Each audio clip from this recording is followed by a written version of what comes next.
Home is a place. No, no, no. Home is a feeling. Home is my motherland. It's more where you feel alive and inspired.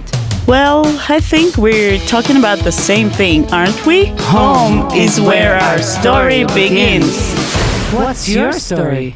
Homesick at Home every Friday from 9 to 10 p.m. On Radio Van 103.1 with Ina MK and Rena D. Shot City, I'm coming home again. Good evening. Hello, dear listeners of Radio Van 103.1. This is our Friday night English-speaking show, Homesick at Home, with lovely Rena D. and Ina MK. Yeah.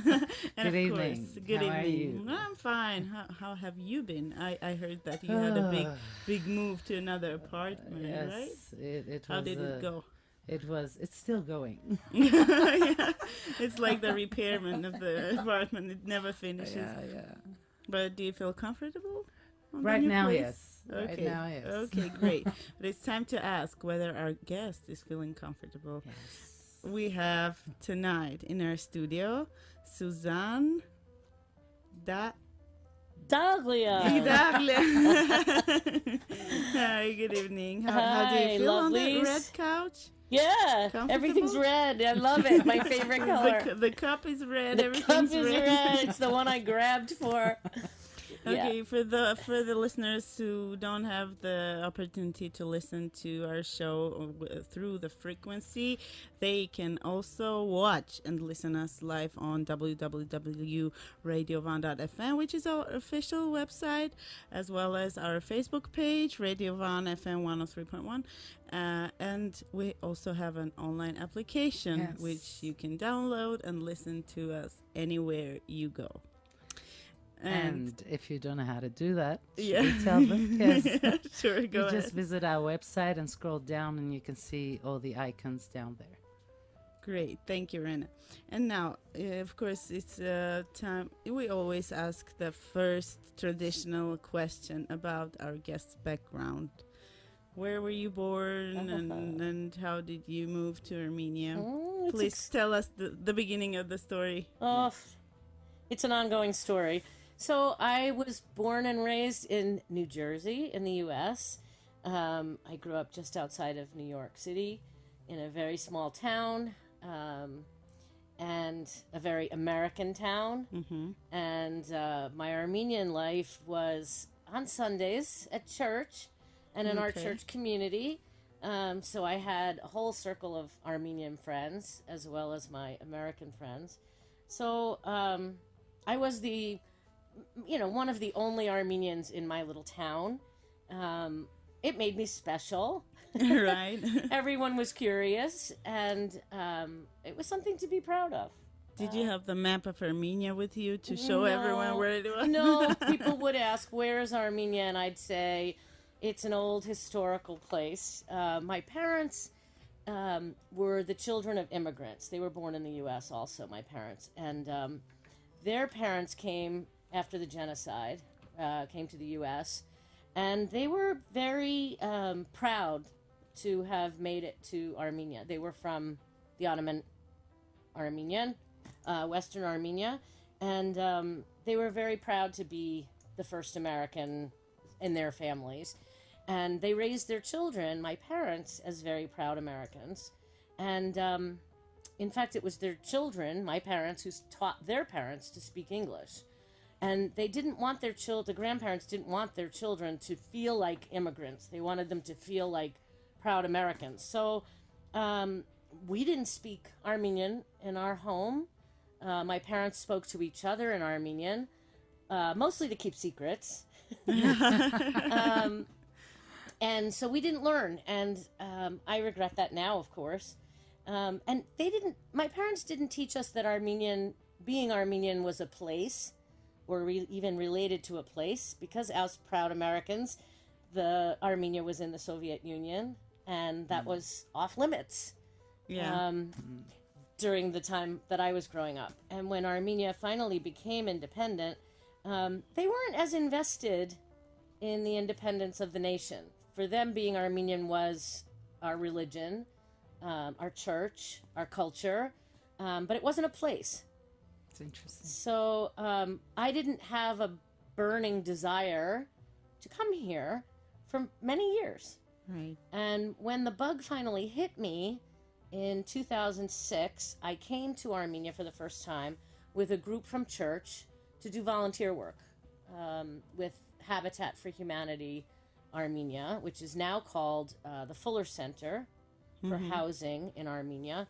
And basically what they do is they come to Armenia for a few weeks each summer, and we build houses in the villages. And so I came. I thought if I'm going to go, I was, in my, mid-40s, and I decided if I'm ever going to go and be able to do this physically is now is the time to go.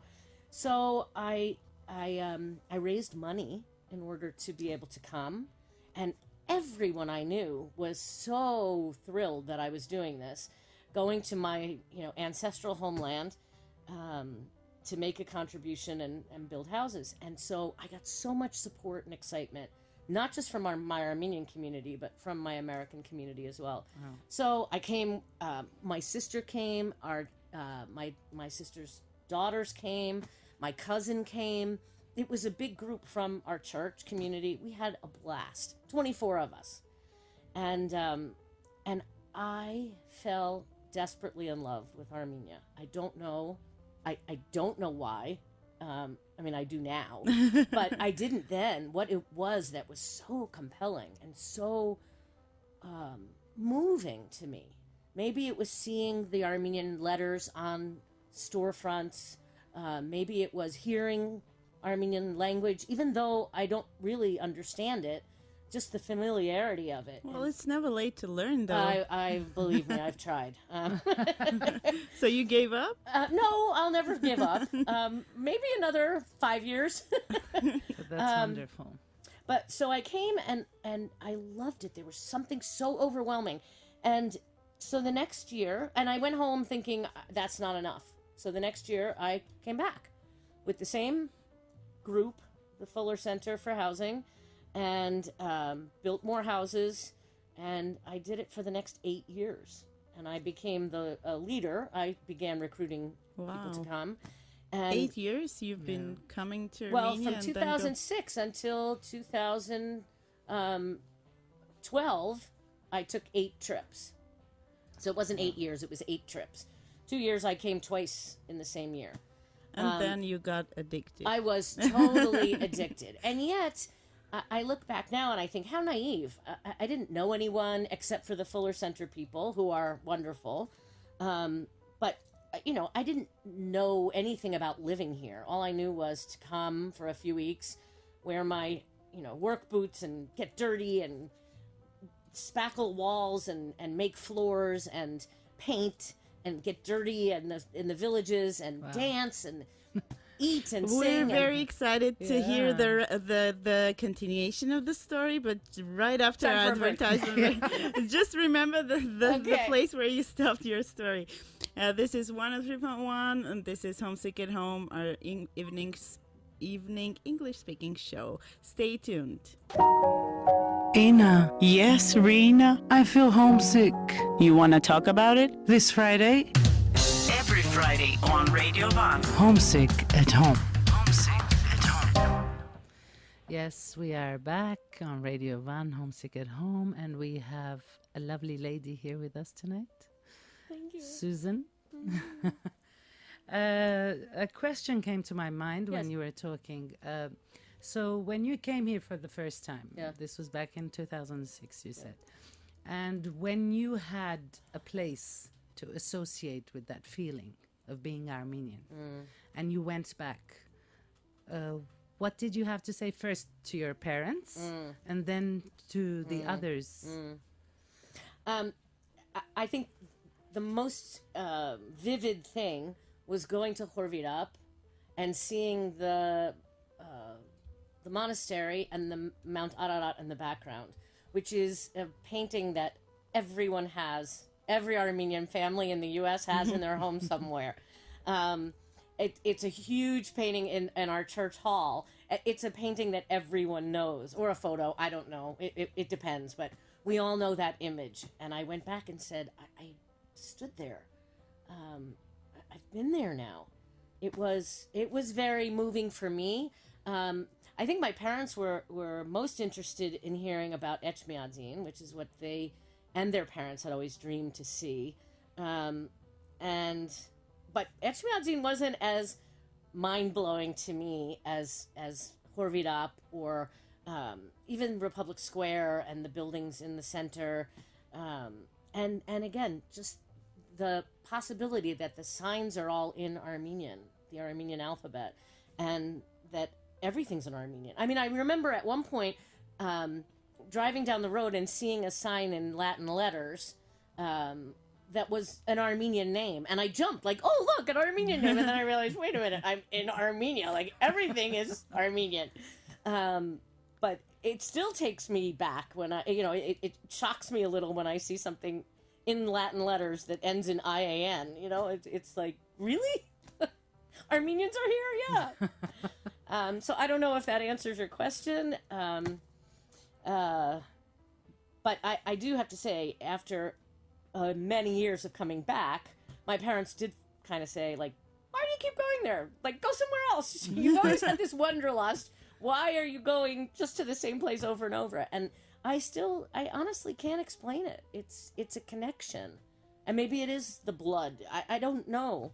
Honestly, I don't know what it is. The invisible connections. Yeah. It is. And maybe there's an element. There is. I know that now, that it's home. So what do you have to say to the younger generation? Something that, because you didn't have that, as you said, the feeling, to associate the feeling with a certain place. Yeah, well, I think the younger generation of Armenian Americans, or maybe all diasporans, I can't speak for outside of the U.S., but I think they do feel an obligation and an excitement about seeing the place. Because Armenia now has been independent for 26 years, the young people who are even 30 don't remember there not being an accessible place to go and see their homeland. So I having brought many young Armenian Americans to Armenia, they are very excited to come. And that whole generation in my community, my Armenian community in the U.S., they're all ready, willing, able. They come. They're excited about coming. And I'm thrilled to see them every summer. They're all over the place. You see them too. Yes. I think that's thrilling because they are attached. Are there any funny stories connected with your first impressions about Armenia? Many. Can you remember any of them? Yeah, one of them was we were with a big group, like I said, and everything was strange to us. One thing that we noticed right away is that many Armenians here in Armenia don't look like the Western Armenians that we know, especially on the east coast of the U.S., where most of us are third generation Armenians. And so we all look alike. We look like Rena. We look much less like you, Ina. Is that a good thing? Yeah, well, the local Armenians have a different look. And it's only natural because you're so much further east and, closer to Russia and you're in the Caucasus. It's a different look. And so we were all stunned that we don't look like everybody. We all look alike. Those of us from the U.S., we all look alike, but we don't look like the people here. And I'll never forget, the young kids with our group wanted to have their hair done. And one of them said, I want to get my hair dyed. And at that time, I know this is going to sound very insulting, but she wanted to have her hair dyed real dark. And one of the moms said, there are 3 colors of hair here. Black, yellow, and orange. And we all laughed. When was this? This was 2006. Okay. So things have That makes changed. sense. We have much nicer hair color options now than black, yellow, and orange. I don't know. There was a very moving moment. I went to the Fuller Center had these young musicians come join us and play for us at one of our gatherings, and they played, and they were in their early 20s, and in talking with them, one of them told the story of the dark days of Armenia, right after independence, and there was no electricity. Dark and cold. Dark and cold. Years. And painfully poor. And they told me, this one woman so articulately told me the story that when she was a child, she went to kindergarten, and they could only go for 1 hour a day, because that's the only time they had electricity and heat. And the next year, they went to school for 2 hours a day. And the year after that, they went for 3 hours and onward. And she said, we 20-year-olds grew up in a place and a time where every year things got better. I get chills when I think about it now. It was such a beautiful sentiment. And I thought, what a country this can be, or will be, with a generation like that, who thinks that every year things get better. And in my experience now, here it is, 12 years later, 11 years later, things do keep getting better. And I think we're there. I think we're in great shape. We've got a lot to do, but it's a great country. It's a great society. And I have a question. What frustrates you about Armenia? God. Well, I just moved too, like Rena. So I have a lot of very fresh frustrations because moving and construction is very frustrating. It's such a different the business mentality is very, very different here. I understand it. I appreciate it. But it's frustrating because you want to get things done. And you want to believe that everyone has pride in what they do and in their work. And it's slow in coming. Yeah. If there's something that can go wrong, it does. One example was they hung the doorbell and, the little box on the inside of your home. And it had a treble clef on it. And it was upside down. They put it in upside down. Now, I don't care if you don't know music. Really? Doesn't that look wrong? It's crazy. So if you can do it wrong, just start by doing it wrong and then go back and fix it. So that frustrates me. Negativity frustrates me. I hate to hear that, this isn't a real country, or those horrible things that people say. Everyone wants to leave, and me and my friends are just coming and arriving and making our lives here and loving it. So there is a balance. I can relate to that. I know what you mean. Yes. You do. And the Syrian Armenians, so many of them here are here out of necessity. And I understand the plight. They loved their lives and their country. And their Armenianness in that country. So I do appreciate how much they miss their homes, and they miss that mentality because it's so different. But I love when I meet some beautiful Syrian Armenians who are going to stay here and make this their homes, like you, and others that I know that are making it. They're making it here. So tell us about the move. So the move. So after coming to Armenia all those years, I lost my job. I had this big fat corporate job in New York, and I was getting tired. What was it? I was in publishing. Okay. Yeah. So I worked for a big New York City publishing company, and I had a great job. I was at it for 30 years, and I had just passed my 30th anniversary when I lost my job. And basically, this happens is very common for people at their, after that many years to be pushed out. The people that were working for me and I had trained were fantastically talented and perfectly capable of doing my job. And so that's that. So you're very kind. Well, they are. They were very capable, and they're still at it. God bless them, because better them than me. And so I licked my wounds for a while and enjoyed the freedom that I had never had since I was 21. And then I realized I can't do this. I have so much to offer. I have so much I want to do. but I don't want to do corporate anymore. And I you feel trapped. You have the home and the car and the trappings and the you have to dress for work and earn the money so you can't afford the it's all like this. It's this carousel that you're on, and it's very hard to get off. But I was pushed off, and I realized that there might be something else I could do. Anyway, but until I figured that out, I think I'll go to Armenia and volunteer for a few months. So I came for 4 months. I packed up for the winter. I came in October of 2012 with the idea that I'd go back in February of 2013. And I came with Armenian Volunteer Corps, which is related to Birthright Armenia. Yes. And I was thrown into this incredible community of people, this Birthright world. It's all young people from the diaspora who are encouraged to come here and volunteer for a few months. 4 months is the minimum. So I thought, all right, I'm going to do that. And I hung out with these young people. I took language lessons. I went on excursions every weekend all over the country.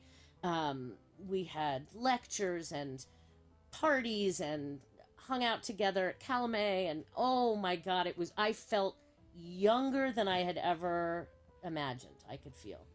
And so that went on for, after like 3 weeks, I thought, I'm not going back February. Are you kidding? As most birthwriters do. They say, I'm not going back. So, but I was in a different situation. Like, I could really literally not go back. I didn't have a husband or children. I didn't have a job. I had money that I could blow through. What about the car? The car went in the garage. And 4 years later, I sold it because it was all dead and flat-tired and dusty. So I didn't see it coming, but I never left. And I realized finally last year that I'm not moving back there. Were there any moments when you regret? Not a second. Never. Great. I love my life here. So I've built a great community. I have amazing friends that are like family. I have a zillion acquaintances, and I love that. I'm social. I need social in my life. I need to be meeting new people, talking social with people. butterfly. Yeah. That's what my and I most need parents community. told me. I love that Yerevan, all of Armenia, there's a sense of community. People say, let's have coffee, and they mean it. Like, literally, then Right. you That's just right. go have coffee. And 3 hours later, there's 10 people sitting there instead of just 2. And there's your Sunday. You won't see it anywhere in the world, I think. Anywhere else. Yeah. It's true. What's your passion in life, Suzanne? I don't know. Everything. Community, people. I don't know. Imagination. I don't like to be bored. And I don't know how, really, to be bored. Because there's always something to do That's or nice. think. She's or a happy person. Yeah, she's very positive. Yeah. Well, so I don't know. Passion. To me, everything's red, and that's. I guess I don't know. So you like red? I do. It's my favorite color. Oh, wow. Always has been. Especially for you, a red couch today, Everything red. tonight. My nails are always red. My life is red. Tell us about what you're doing now So here in Armenia. I am teaching at AUA, American University of Armenia. When I first came as a volunteer with Birthright / Armenian Volunteer Corps, I was placed at AUA in the continuing ed extension department, where I developed some courses in business communications and business writing. And I love the Armenian, the AUA community. It's awesome. It's very open-minded, broad-thinking. It's very a promising, happy environment. The people are awesome. Not just the students, but the instructors and people from all over are teaching there. So anyway, so I worked in the extension department and taught these adult courses on and off for the past 4 or 5 years. But then last year I landed a position teaching in the university. So I'm teaching freshman writing. Mm-hmm. It is such a brilliant course and such a great job to have. So I'm teaching 2 sections of that, and the semester's almost over, and I have 60 essays to read and grade this weekend. Only so I can read the next essay that's due on Monday. And then I'm almost done. And I also teach public speaking, which is fun. So you mostly communicate with the younger generation, right? Yeah. Do you enjoy it? Every moment of it. Are there any challenges, difficulties in that? And what do you learn from these relationships? Oh, everything. I learn from them every day. Our young people are ready. They're like fertile ground. They want to open their minds. They're teased by the internet.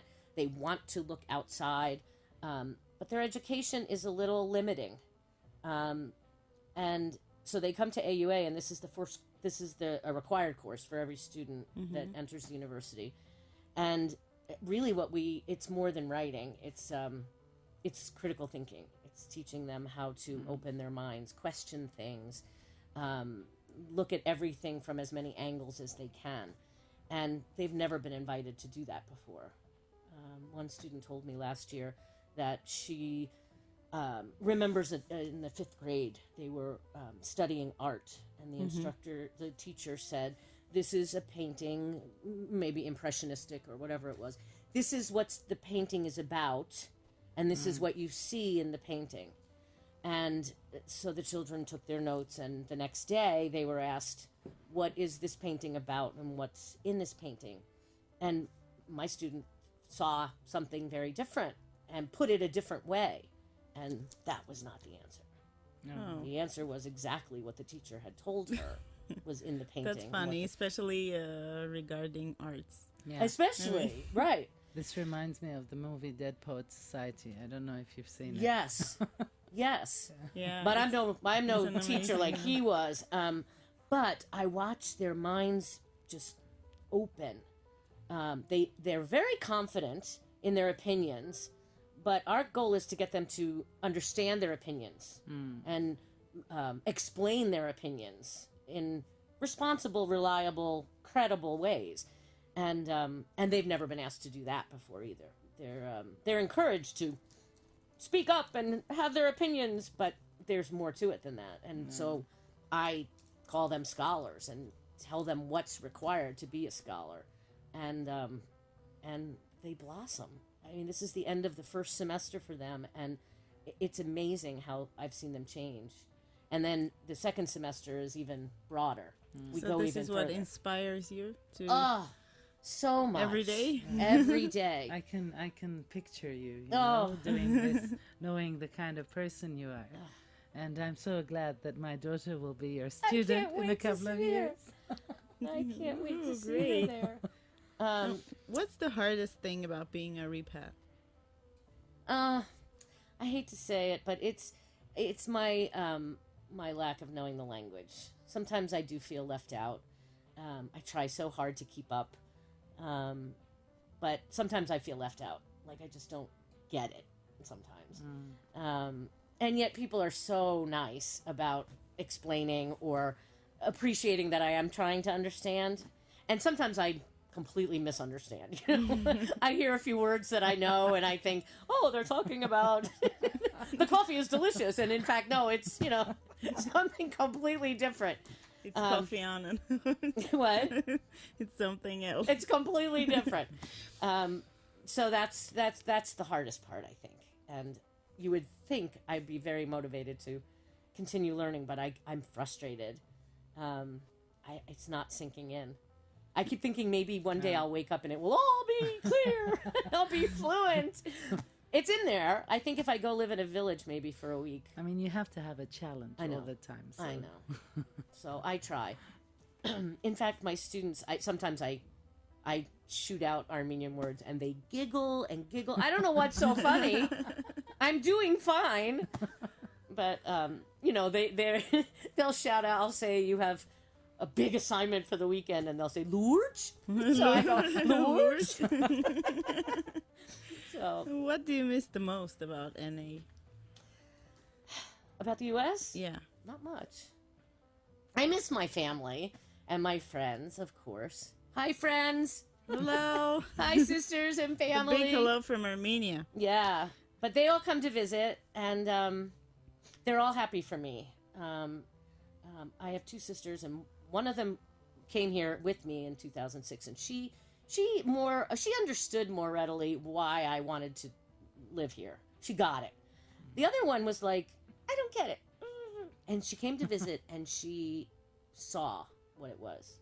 And she's the one who really pointed out it's the sense of community, the getting together, the friends, how easy it is to get together. Whereas in the U.S., I'll put it in my calendar for, how about a month from Thursday, we'll have coffee, and then, it's canceled. Yeah. Well, that doesn't happen here. Everyone goes out, gets together all the time, and it's never planned. No, it's so easy. So my sister did see. She said, "This is what you need. This is who you are," and it's clear why you're here. So, what do you do for fun here? I go out with my friends. I go to clubs. I go to festivals. I love to go out in the country. I love to, even if I've been a million times, I could still take a ride to Datev or Jermuk or Tsakadzor. There's so much to do. Do you have a favorite place in Armenia? Khorvirap. Yeah. Okay. It's just mind-blowing to me. Susie, what would you do if you woke up one day, one morning, look out the window, okay, where there's supposed to be Mount Ararat? Oh. And it was gone. No. No. No. What would happen to all the Armenian diaspora? I would go find it. That's a nasty It's out there question. somewhere. that has the Where's it Ararat going? painting. Where is it going? No, it's out there. And I just moved. I just bought a new home, and I see Ararat from my patio. Wow. So just the top of it, but it's there. And I never lived near mountains before. I lived in, New Jersey, outside of New York City. It's a beautiful sight to see a snow-capped mountain year-round. It's mind-blowing to me. It's just overwhelming. So it's not going anywhere. Okay. I give up. This is a complete shift for you now. Oh, yeah. I sold my house in New Jersey this past summer, and I bought this house in Armenia, in Yerevan. And I brought everything with me. I had my furniture shipped, and now I'm sleeping on my dreamy bed, which I've dreamed about for 5 years. It's nice to be surrounded by my creature comforts, but also be in Armenia, because I do still wake up pretty much every morning thrilled that I'm here. It's still exciting to me. So, home is? Right here in Yerevan. It's exciting to be here, and I love it every day. We had a question like this. Do you feel more Armenian after moving to Armenia? Or is it, you spoke earlier, you spoke about Armenia not being a place, being Armenian not being attached to a certain place, but still. I don't feel more Armenian here, but when I go back to the U.S. to visit, I feel more Armenian. Yeah, because I am more Armenian now that I live here. But here, no, I feel very American here. Oh, wow. Yeah, I feel very American. Interesting. Here. And why do you think it's that way? Because I am American, and I'm not local. I think the other thing I learned when my first visit was people would ask, do you speak Armenian? No. Have you been here before? No. Then what makes you Armenian? Like, they didn't understand, because to local Armenians, Armenia is a place. It always has been. It's their home. But for me, it was a state of mind, or my religion, or my ethnic background. But for them, it is their home. It's where they were born and raised. So I'm no more Armenian today than I was before. I'm still an American living in Armenia. So how did you answer that question when they asked you? I'd say I'm Armenian because of my grandparents and their parents and beyond and beyond. And I was raised in the Armenian church, in an Armenian family. Music, dance, food, traditions are all Armenian. And my last short question before we go for another advertisement break. We have 1 more minute. So, what's your favorite Armenian food? Oh, tough to say. Western Armenian versus local Armenian? Okay. I don't know. Both. I love it all. I love khorovats. How can you not love khorovats? I love khachapuri. I didn't know that. Khorovats, the only dish in the world that has a special dance and a song. Yeah. No, kapama. Yeah, also. And I love kapama. But kapama doesn't have a dance. Dear listeners of Radio Van, this is Homesick at Home, our English-speaking show. We're here online, on air, for another 20 minutes. Stay tuned. Աղջիրենա, ոնց ես? Ina, I thought this was an English-speaking show. Բայ խայտարակ եղա. Are we on air? Yes. Every Friday night. Homesick at home.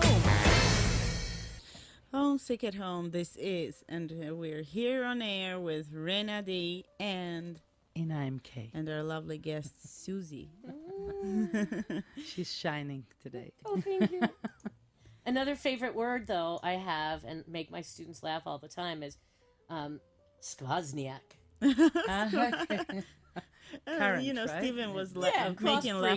They hate it. They think it causes illness and death. Okay. And we love it. I love it. The breeze is lovely. Open the windows, and they say, no, no, no. Do they even exist? Yeah. It's like the horror movie. Skvozniak is Skvozniak. coming after you. I never know how to pronounce this word. My first co-host Stephen was always making laugh of this word skvozniak and how because he has a daughter. Stephen, if you're listening to us right now, hello, by the way, all the way to Moscow from Yerevan. Well, he was saying grown-ups and, you know, relatives or people around were always saying, oh, be careful, the kid. Yeah. It's skvozniak. I was like, what is this? Close the windows. Yeah. No, open the windows. Yeah, well, I want to touch a subject like the genocide, remembering and moving on. Can you tell us about it? My feelings about it? Oh, God. I think I'm pretty clear in my mind about it. I want to see Armenia grow and thrive, and I want us to open our borders. I think if we... In the head or? Oh, in the head, and literally. That's how it starts, actually. Yeah, and literally. I think if we settle our past, I think we have, in many ways, settled our past. Look at us. We're still here. We are thriving. And not just in Armenia, but Armenia is everywhere. We've survived.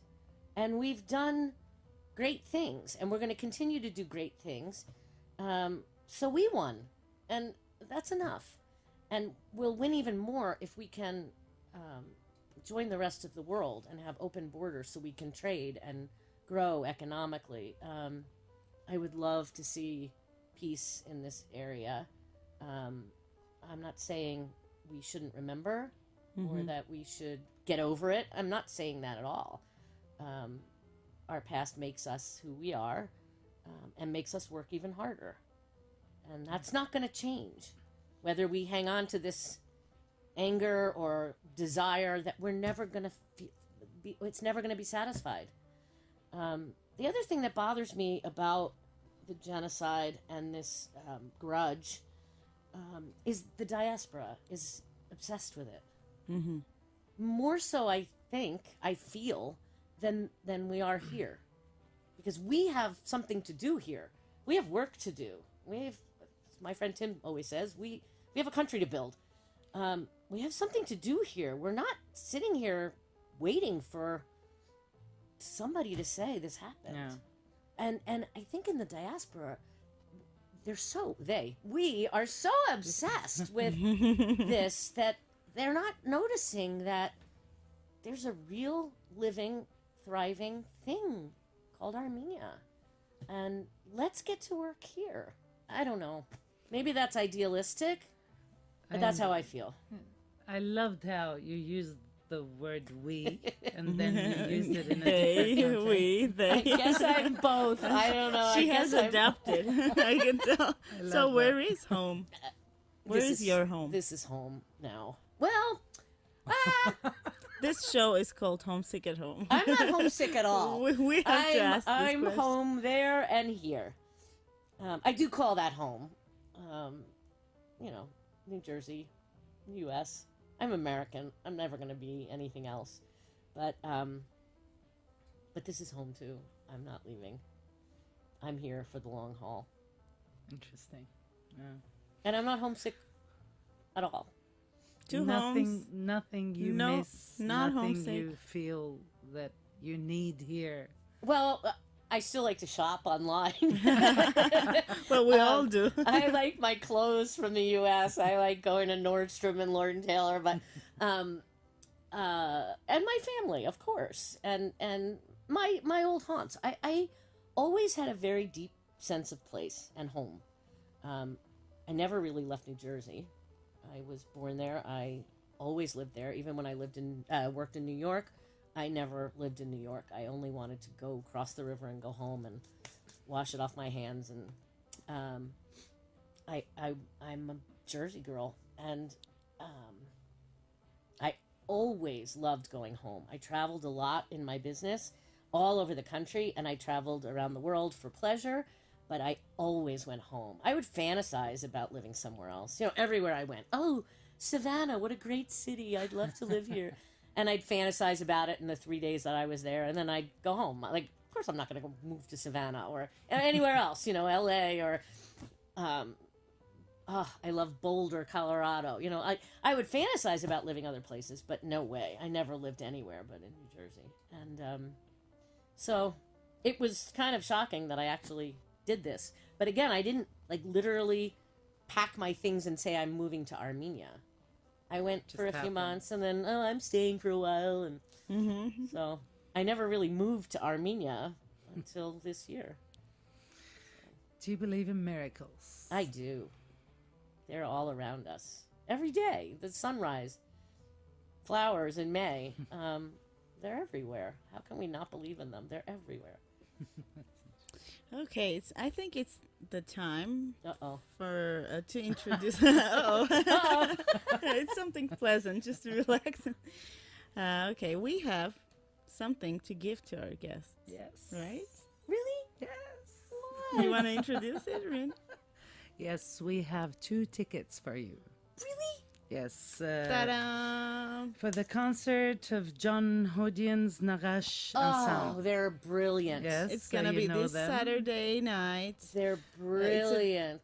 Everybody should Yeah. go to this Everyone concert. should go see them. They're gonna perform for the amazing. first time with State Youth Orchestra. Yes, of I've been Armenia. reading about it. This is part of the Khachaturian Festival And it's gonna happen at Aram Khachaturian Concert Hall. this Saturday at 7 p.m. For those who are listening right now, try and get your tickets. They're still available, and be there this Saturday. Brilliant. Thank Ta-da. you so much. Thank you. So we're gonna give our tickets to our guests after the show, and the tickets are Wow. still available if you guys want to go and join and see us there. You'll be Yes, there? Yes. Good, good, good. So who are you taking? I don't know. I'll have to figure that out.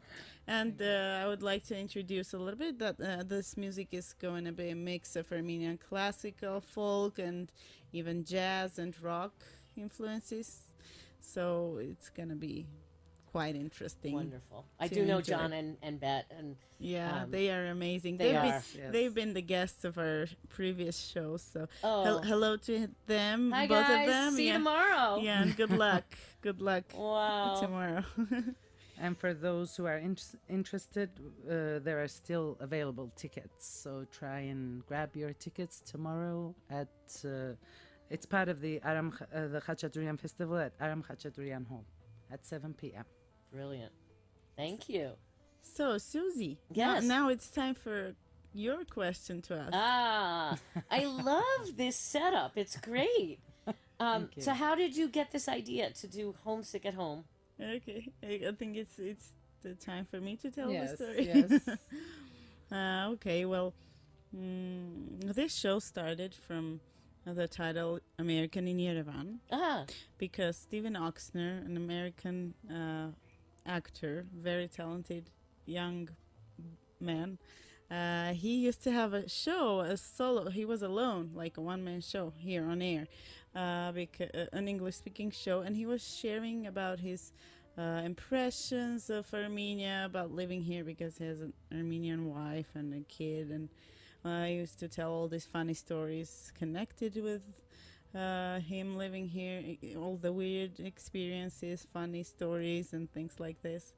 And so it happened that I came here for an interview because I was the author of a song, Eurovision song that was represented in Armenia in 2015.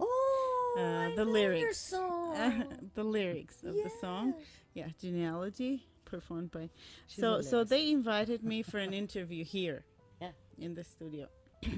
So I came. I spoke about the lyrics, how I wrote them, and what it was all about, and then just all of a sudden how all these things happened in this radio station, thanks to our director Shushanik. They offered me to join Steven for this show, like to do a conversation, because I used to be a foreign exchange student in the U.S. back in 2001. So I could tell my funny and weird stories about living in the U.S., and there were plenty of them. And this became kind of like a cultural exchange format show, which was quite interesting. We were sharing traditions of America and Armenia, food, holidays, and things like this. So it was quite fun. We had 2-hour show with music breaks. Wow. So yeah, but then we started to invite guests, and we really loved this format, and we decided to retitle the show Homesick at Home, because most of the guests were English speakers. All of the guests were English speakers, and foreigners living in Armenia or repats. So we kind of changed the format a little bit. And it became a 1-hour show with mostly talk show to discover people's universe within the people who live in Armenia, what they feel about their experience. It's wonderful. Yeah, so this is, and then later how we met Rena. We'll tell it about it after. I've known Rena from the music scene and the club scene. And she's I met wonderful. Rena through our common friend Vahe. Hello, Vahe again. Oh, hi, Vahe. Yeah. Hello. Because he was in genealogy. Oh, that's Yes. right. He was, of course. Yes. So that's Yeah, how yeah, we yeah. met. And later, when all men left me, my co-host, Rena came to rescue.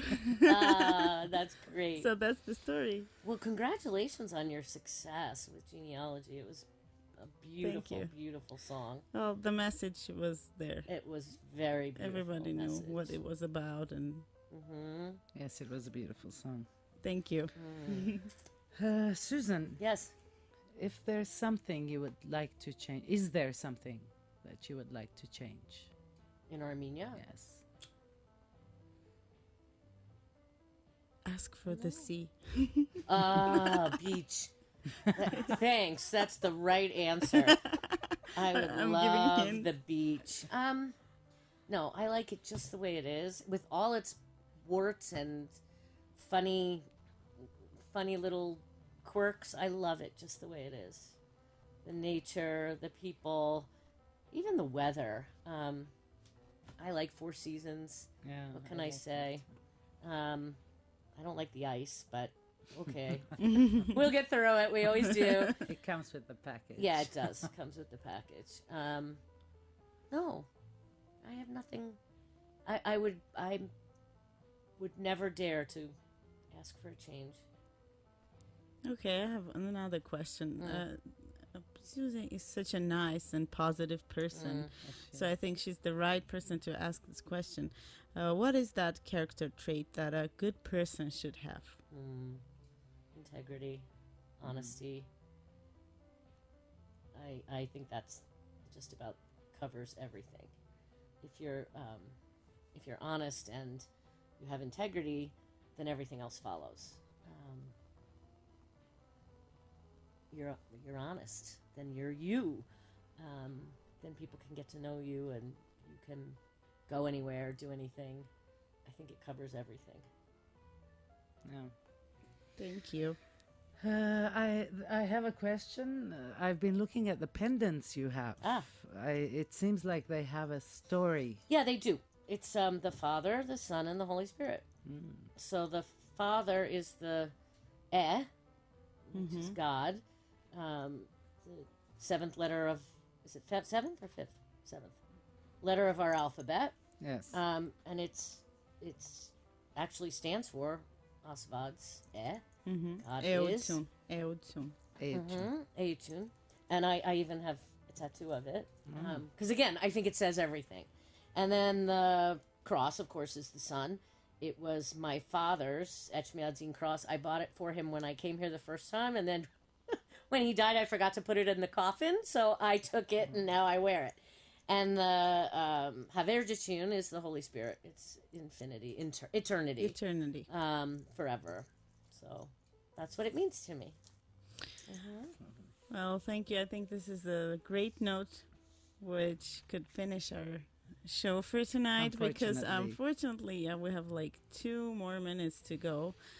We are thankful for you for being here tonight with us. I hope you enjoyed it, because we really did. You guys are so warm, and this is so comfortable. And great to hear. Thank you for having me. Thank you for being here. We'll be on air, not the next, but the next. I think it's the 15th. Right? Yeah, the 15th. But we're gonna have a holiday air. The whole afternoon we're gonna. Next Friday. Yeah, next Friday is our birthday. Yes, the 8th. Yeah, it's the 8th. Our 19th birthday Radio of our radio. So, yes. just tune in and listen. We're going to have a lot of surprises on air. Yes. And it's going to be fun. But for now, we need to say good night and thank you. And I would like to remind once again about the tomorrow's concert. So tomorrow at 7 p.m., be at Aram Khachaturian Concert Hall, because it's going to be the very first concert of Nagash along with State Youth Orchestra of Armenia. With John Hodian. And you have a chance to meet Ina and I personally. And of course, Susie. Yes, and they can because take our she autographs, has the ticket. right? Yeah, go ahead. Don't miss your chance. Have a great weekend. We enjoyed being with you tonight. Thank you for joining us once again. See you on the 15th. Here we will be here with a different guest every Friday. This was Homesick at Home on Radio Van 103.1 FM. And good night from Ina MK and Rina D, and of course Susie. Thank you.